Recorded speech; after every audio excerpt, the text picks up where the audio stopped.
Lalo pang naungkat ang papel ng Amerika sa Oplan Exodus sa hearing ng Kamara kanina. Tumanggi naman si dating PNP Chief Alan Purisima na mag-sorry kaugnay sa nangyari nga sa Mama Sapano. Nagpapatrol RG Cruz. It is a map na much clearer, mas enhanced. Matapos niyang ibandera sa komite ang mapa mula Amerika na ginamit sa Oplan Exodus, naging matipid si dating SAF Chief Getulio na Peñas nang usisain tungkol sa mga itinulong pa ng Estados Unidos sa operasyon sa Mama Sapano. Ayon kay na Peñas, nagbigay ng real-time information ng mga Amerikano sa kanila mula sa sentro ng bakbakan. Pero tumanggi siyang sagutin kung nagpalipad ba ng military drone ang Amerika.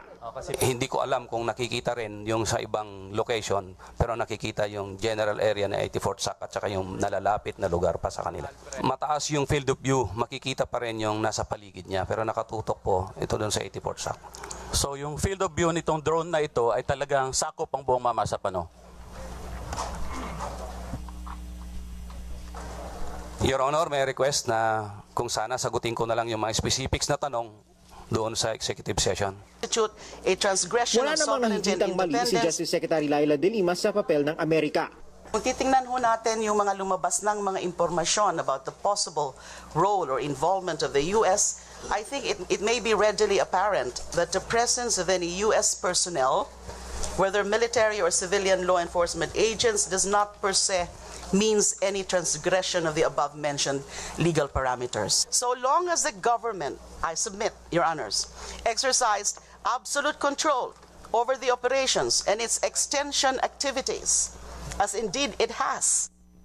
Inihahanda na ng DOJ ang mga posibleng kasong kriminal na ihahain pag natapos na ang investigasyon nila ng NBI sa Mama Sapano incident sa susunod na linggo. Pwede raw maghain ng kaso sa ilalim ng Revised Penal Code o International Humanitarian Law. Ang problema, posibleng di na mabigyan ng amnesty ang MILF. May epekto po yan sa transitional justice.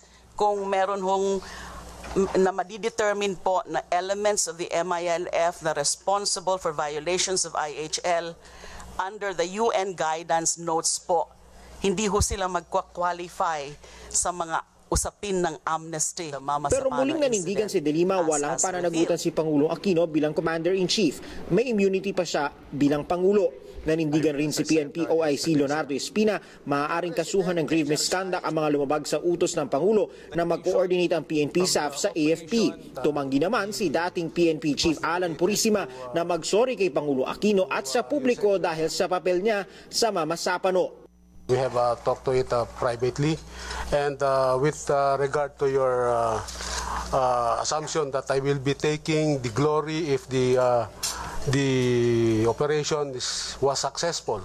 For your information, Your Honor, the operation was successful at very high cost. The authority to operate was delegated to Police Director Peñas, but the accountability stayed with me as the Chief PNP even though I was suspended, Your Honor. That is why I resigned from the position of the Chief PNP to accept that accountability, Your Honor. Magugunit ang ginigit ng Pangulo na inutusan niya ang PNP SAF na i-coordinate sa militarang Oplan Exodus bago pa sumalakay. RG Cruz, ABS-CBN News.